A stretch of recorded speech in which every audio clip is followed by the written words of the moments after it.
Hello and welcome. The Backhouse, your hospitality venue, presents Live at the Backhouse Season 3. Woo!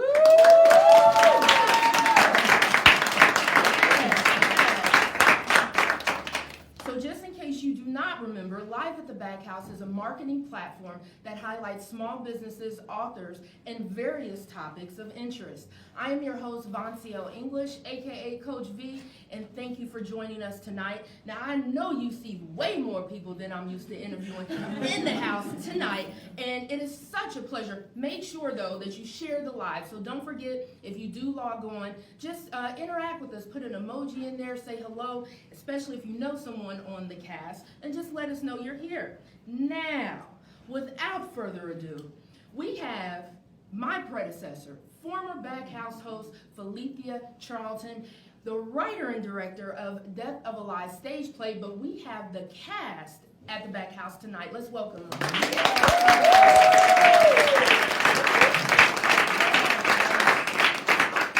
Now, it is so exciting to have you in here tonight and to see all of these lovely, beautiful faces. And I mean, I've seen it all on Facebook. I'm sure people watching have seen different marketing, especially on every social media. So just tell us a little bit about this journey, or actually we can start with introducing people. Yes. As you said, I am Phillitia Charlton. I am the writer, producer, and director of the Death of a Lie stage play, and I'm super excited to be here, and I'm glad to be back home to the Backhouse, and I'm so excited to be in this seat, so thank you guys for having me. Yes, well, welcome. And I just want to say real quick, Death of a Lie stage play is a poetic journey from foster care and abandonment to becoming unapologetic in strength and self-confidence. So if we can start with the young lady next to you, if you can introduce yourself and who you actually portray in the play. Hello, everyone. Hello. Hi. My name is Rhonda Ogletree, and I'm portraying Phillitia, Miss Phillitia, in her 30s, and I am very excited. I am blessed and honored to be a part of this journey, so thank you. Yes, welcome. Hello everyone, my name is Faith Brown. I am college friend 4 and I'm an extra. And I would just like to say I'm glad to be able to fellowship with everyone here as a family and to be able to be here. Hey y'all, my name is Rhea, and I play Miss V in her 40s. Okay. Sir on the end. My name is Thomas Charlton. I am the production manager and acting coach for the Death of a Lie. And I also am honored to be a part of this cast and the journey we have been on thus far. Hi, my name is Davia Thomas. I play Miss Phillitia, the 20-year-old the college lead. And it's been a pleasure to be a part of something so great. Hi, my name is Justice Murphy. I play Youth Poet number 1 and Teen Poet number 2.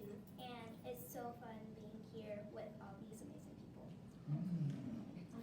Hi, I'm Riley Davis, and I play the lead young poet, and I'm really, really glad to be a part of this. It's really, really fun. My name is Jordan Farley, and I'm playing elementary friend number 4.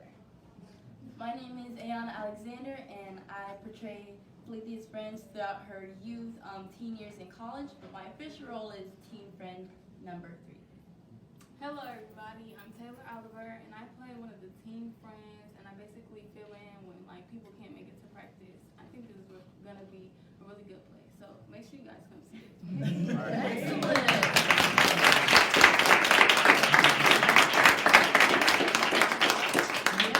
Yes. Well, as you can see, we have a star-studded cast, if I will say so myself.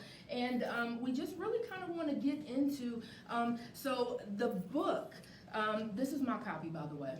This is my copy. But the book is just, it gives us a glimpse of, like I said, yourself from foster care to abandonment and just a journey of your life story from pain to purpose. So could you just tell us how it all got started with the book and what gave you inspiration for this? Well, I started writing when I was 12 years old, and I used writing to help me cope, to help me heal. Being in the foster care system dealt with a lot of adversity, been in 7 different foster care homes. I ended up with my great aunt, living with her, and her intent was really good, but she was bipolar and she was very abusive. And it was before bipolar was a thing. It was before people knew what it was. It was just you mind your manners, you do what somebody says, but we knew something was wrong. And to her, she's no longer with us, but to her journey, she was born in 1928, one generation out of slavery, raised in foster care. Wow. And she was very dark.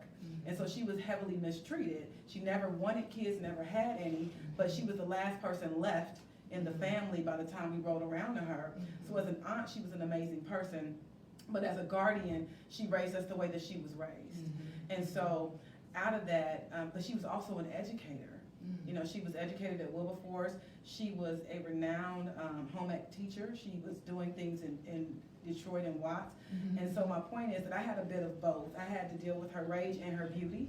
And so she introduced us to a lot of literature before the Mayflower, Maya Angelou books. I was always at the library, and it became an outlet for me. And so I fell in love with poetry and writing at 12 years old, and then I continued that journey. And a lot of the pieces in the book and in the play start with that journey in the attic, with dealing with my aunt and dealing with how I was being raised, also coupled with the fact that I was expected to be educated as well. And so through college, I continued to write about my journey and my experiences. And then as I got older, I started to get a real job, right? And I kind of left the dream behind, but it never left me. And so in the last 3 or 4 years, I've just really decided to lean into what God has given me, because it was pressuring me, like, you're not telling the story, you're not letting it go, you have another chapter, and you can't hide in education anymore, you need to let this out. And so that's why we're here now. I wrote the book, and then the Montgomery County Arts Opportunity Grant came up. Someone was asking me, have you ever heard of it? I said, no, I haven't. And so I applied for the grant the day that it was due, maybe a few hours. Now, is that a yearly grant? It's a yearly grant, yes, and it's a one-time grant. And I actually was like, well, how can I sell this book? The book I bought, you know, you self-publish, you get excited, you got 2,000 books, you sold 5. So Number 4. So I sold more than 5, but at the time I was really like, what else can I do? I'm like, you need to tell this story. And so I said, well, let me see if they'll give me a grant to make it a play. And I was shocked that they actually gave it to me. And I'm like, oh, shoot. Now, why were you shocked? I mean, I'm just asking. Because I didn't have a script. I'd never written a play before. I didn't know if they would get it, because the council is amazing. It's diverse. And, you know, sometimes we get in our own way. I'm a black girl from West Dayton, you know, and so, you know, I went to thinking about who's going to understand this story, and is it just me? And I found out that it wasn't just about being a black girl. It was about the themes that people could relate to. And so that's what excited me about it. And so it morphed into this play. I did a reader's theater at Sinclair in February, and I had a cold read of it. So I was going to do it as a one-woman show at first, because I'm like, well, the task of getting all of this, but they were like, you can't do that. That's not going to properly tell the story. And so I started having casting calls and asking for help, and people just started to come. I mean, it's absolutely, I'm still amazed. I'm in awe, even just sitting in here right now, that people got it.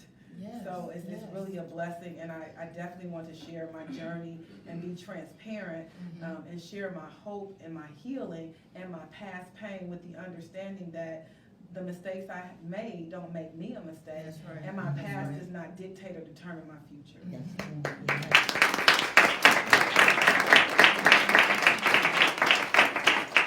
And that's powerful. And I actually, you know, think when we watch TV, we see movies, we see your story elsewhere. But when we have it here in Dayton and here in our own backyard, I think people can identify with that. Even though you were from West Dayton, I mean, it sounds like, now I have a question, did the council read the book? Did they go through the whole book before they entertained the grant opportunity? No, I just did a synopsis of the book. And that was it, and they said yes. So I have been talking about this, like, this is my life's journey. This is a part of my life's work from 12 all the way to 40. And I still have some of the original work, so I just was able to kind of do a quick synopsis, and they understood what I was trying to relay. Wow, Yeah. wow. So like you said, it started at age 12. So if we can kind of go through the cast, age-wise, and just kind of see what it felt like to play her in that time period in her life. So who's the youngest you? Okay, remind me of your name. Riley. Riley. So Riley, when you were actually rehearsing and getting into your role, what did you take from portraying Phillitia, Miss Phillitia, in her teens? Youth. Yes. Well, at first it got kind of emotional when I was like just going over the script because I was like, oh wow, I didn't think it was gonna be like this. Because I'm used to doing like happy plays or plays for church and stuff like that. So it was really, really surprising for me to do like an actual thing that somebody else here today went through. And going through rehearsal, when I was watching other people playing and stuff, it kind of also got emotional for them too, and it's for me too, because it's like, wow, I'm playing this role and it's like different for me to play this type of role.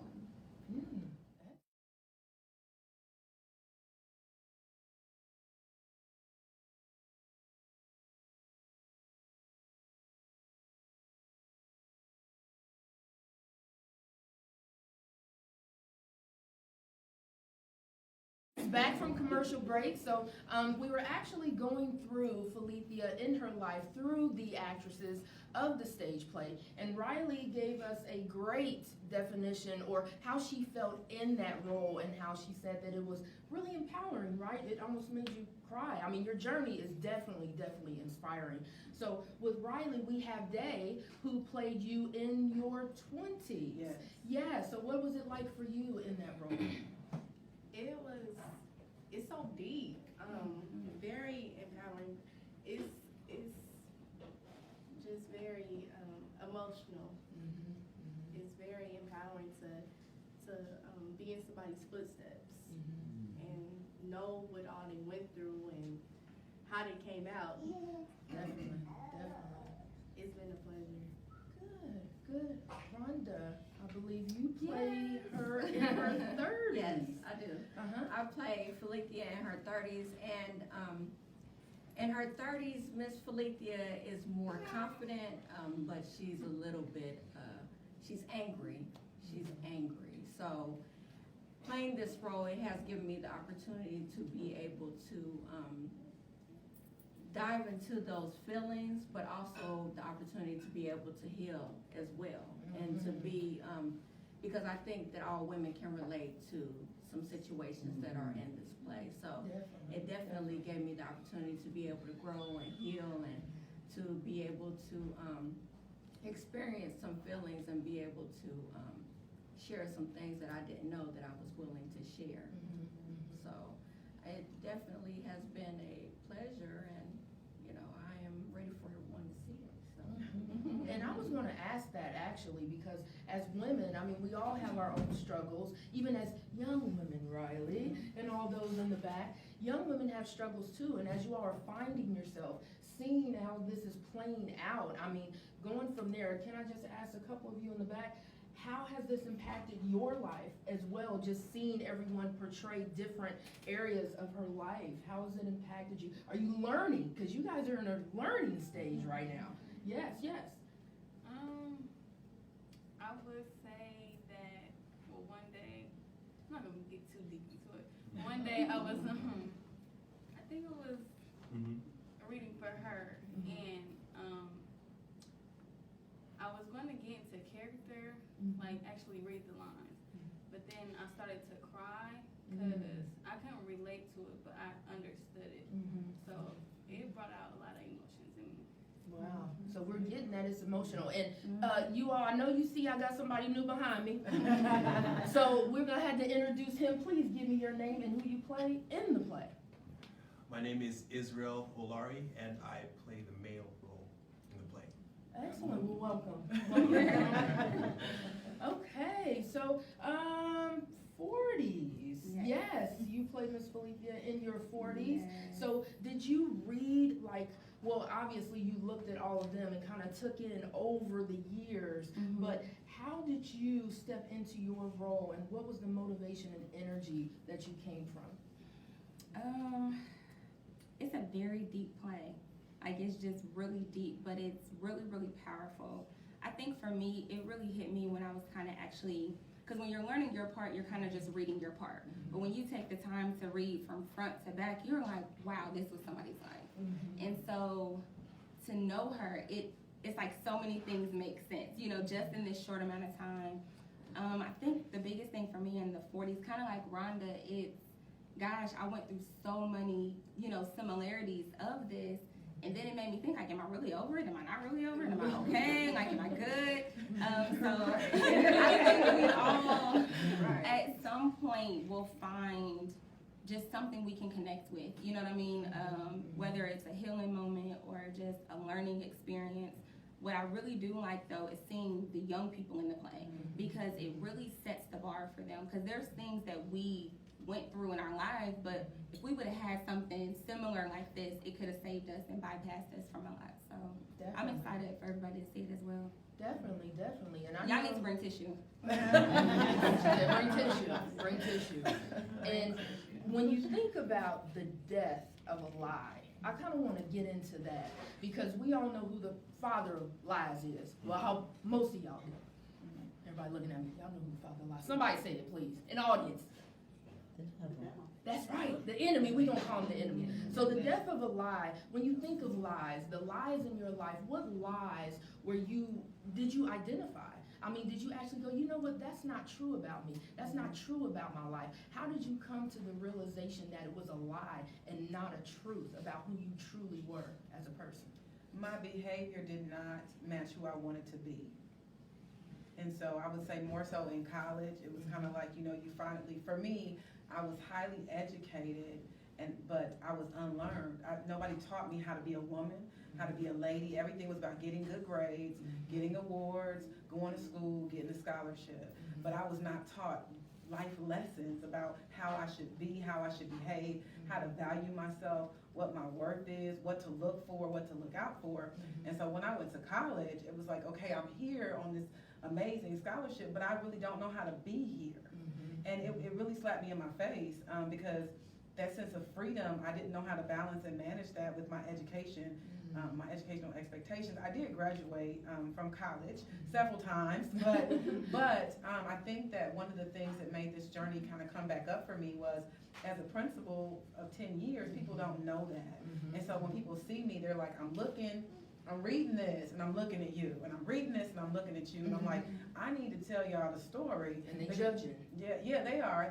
There's a standard and an expectation, but I'm like, God is no respecter of person, so whatever transformational journey that I've gone through, if that's something you need, you have it too. So don't put me up here, and that's what this is really about. This is about being honest, being transparent, and being truthful, so that we can all heal, because that's what I needed.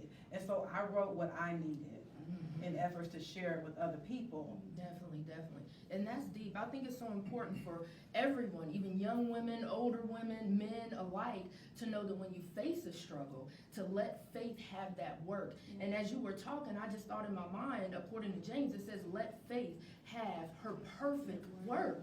And so you will be entire, wanting nothing. And it sounds like as you let that faith work, even through the obstacles, that it just made you into this person who now is a powerhouse, a transformed, healed powerhouse that is affecting the lives of many people. And when this play hits,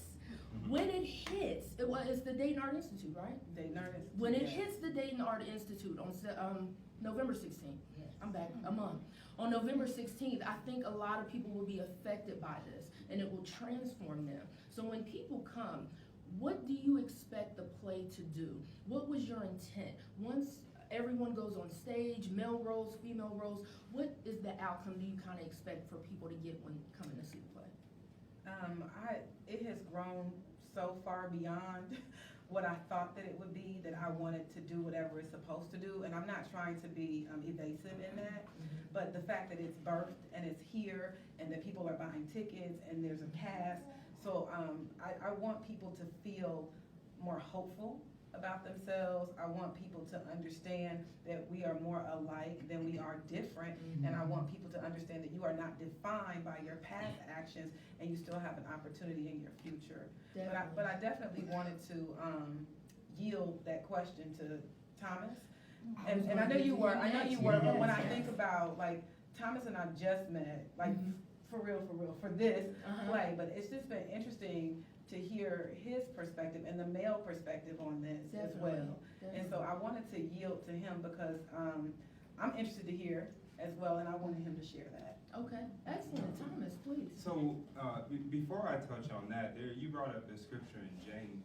It's really, I think one of the things that it's done for me, just watching these young ladies grow, and, being Israel's the only male in the cast, and, then there's myself and 2 other men who are in the room or present, helping this to come to pass. So there's another scripture that's in James, and what James tells us is you receive not, and this is a paraphrase, but he says you receive not because you ask amiss. And so what a lot of people have heard from the pulpit or, heard in passing, through our spiritual journeys is asking, you shall receive, knocking, the door shall be open. Right. What we're missing, I think, is Matthew 6:33. Says, seek ye first the kingdom of the Most High and his righteousness, and all else will be added unto you. And so even being in this place or in this lane as a production manager, as an acting coach, it's the first time in a long time in my career where I've been able to just be behind the scenes. Because a lot of times, people are used to me singing or dancing or being on stage and directing. But to be able to just sit back and watch this develop, I think that has brought a lot of understanding to all of us that ask and you shall receive, or, seek ye first the kingdom. And this is something that is so powerful for the men to come and see, because it's all female cast. But there's so much that we can learn as men from hearing these stories. And a big part for me, is that there's a perception of men and the type of men that are described in this story. And sometimes we need to hear it from the female perspective to do better as men. This is true. And to... She said,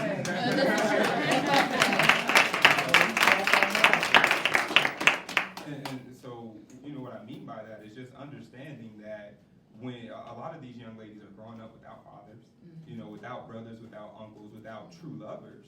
And, to understand love is to understand how to respect. And so in the wisdom that you are, mission with as a man into these young ladies, no matter what they are to you, whether it's your sister, it's your lady, it's your wife, it's your mother, you have to understand that we as men have, it says, I think it talks about this in Corinthians, but the order, the spiritual order. We are the Christ, or the Father is the head. That's right. And we are putting on the mind of Christ. All of us should be, but as a man, we have to put it on even stronger and understand that word when he says, seek ye first, or I talked about Matthew. There's another scripture. Father, bring it to me. That's what cell phones are for. Because I know it's in 2 Timothy. And I'm going to go to my Holy Bible app because it's that important to me. Okay. But, as I'm looking it up, what we have to understand as men and as women is that I'll finish what I'm talking about with the order. Christ is the head of the man. The man is the head of the woman. And the woman puts that mind into the children. And so what we are experiencing are generational curses, especially among our people. Because we as men don't know who we are, who we're supposed to be, according to Scripture. 2:17, that's what it is. Thank you, Father. We love good scriptures. We're going to let me look the scripture up. Yes. Brings life. Yes, it does. There it is. Okay. So, and this is for all of us, but it starts with the men doing this part. It says, study to show thyself approved unto God, a workman that needed not to be ashamed, rightfully dividing the word of truth. So, what that brings back is seeking the kingdom. Because we, in learning this story from the perspective of these women who've gone through these trials, we have to dissect the word. We can hear it from the pastor, we can hear it on YouTube, we can hear it from, our mentors and ministers, but at the end of the day, we have a choice to make, and that's to go and seek that word out for ourselves. Because, a lot of people get caught up in religion. Religion is man-made. A relationship, a spiritual relationship is what you should be seeking because, the Father has painted this picture and we go through these trials because I think I was explaining this to our lead, Rhonda and Day, and I'm not sure, I think you were in the room, but I talked about darkness, and I know I'm getting really deep, but... you preaching. You're preaching. What we have to understand as we're seeking is that darkness, what we believe is the end of a thing. I'm so dark, this is the worst time of my life. To understand, darkness is the beginning of the thing. And see, And that's not the what end. you went through. You went through that Yeah. darkness Yeah. and coming through there. But before we run out of time, and I do not want to Yeah, cut no, you it's off, all- it's okay. I want to get the perspective from the male lead, and how appropriate to go to Israel, right? Yeah. Right. Yes. So just give me your perspective on what it was like to play the male role, and as you heard the females, you know, and the women give their feelings about how they felt in the role. What about you? What role was that you played? So first of all, the major feeling is just honored and humbled to be able to really step into a story like this and be able to position myself as the just play the role of the mirror of a lot of the conversations and the stories that are happening. It was a lot of pressure initially. Mirror is deep. It's The mirror reflects, yes. You know, and being able to also, it was a blessing to kind of see that this was an opportunity for women to speak and to have a voice and to share things and to say things to a man, you know, that often they're not able to say, not able to share those kinds of opinions and those feelings. And I've learned so much. I've learned so much in the process of working with this cast, getting to know Phillitia and the rest of the crew.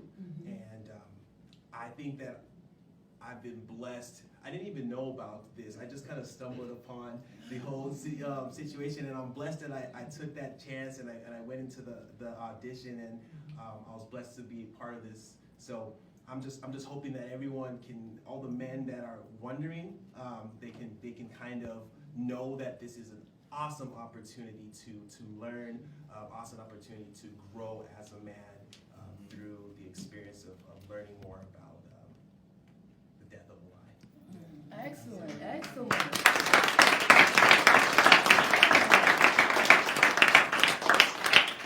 So I don't know about you, but I really am ready to see this play. And we gave you a little bit of teasers, you know, and I mean, the story is just, it's your life. It's not a story, it is your life on paper, and now to be a blessing to realize this in real life. As we close, do you have any parting remarks, anything that you would like to share that we didn't just experience with this? Well, the actual play is Saturday, November 16th at the Dayton Art Institute at 2 p.m. The tickets are on sale now. They are on sale with the Backhouse as well. And so that'll be in the link in the comments. We are also giving away 100 free tickets to youth in foster care. Wow. So we want to make sure that they have the same opportunity that I had, which was to use the arts for hope and for healing. And so I'm very excited about that. We are pretty much at about 75% capacity with those tickets, of giving those away. The production team, the cast and crew has done an amazing job of just supporting me and getting this word out. So I want to give the production crew a hand, please.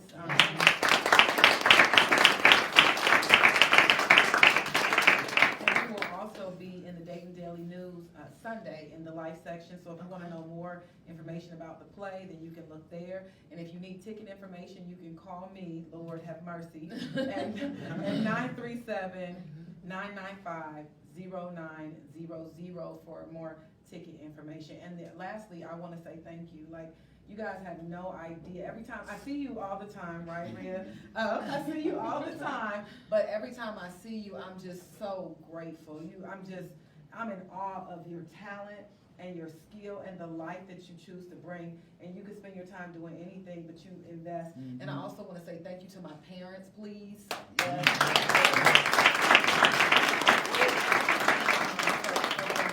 So I'm just super excited. Bonsi, I would love everybody to come on out. There's a 600-seat theater, so we have room for you. She has room for you. Yes, you and your mama and your cousins and them. All of Yes. Yes. When I'm educated, I can say what I want. So, I know it's not them, but I can say that. So yes, I'm just super excited about sharing this with the community, and I know for all these beautiful people, it's just the beginning. It is just the beginning. And it was just a pleasure to have you all here today at the Backhouse. And don't forget, we also like to thank the Backhouse, your hospitality venue, where you are the main event.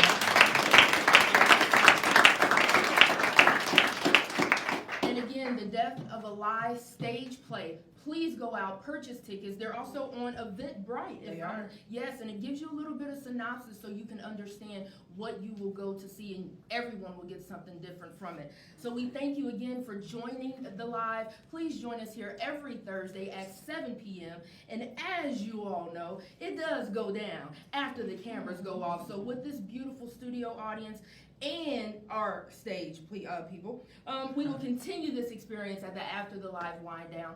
Thank you for joining us. Be blessed, Coach V. Have a great night.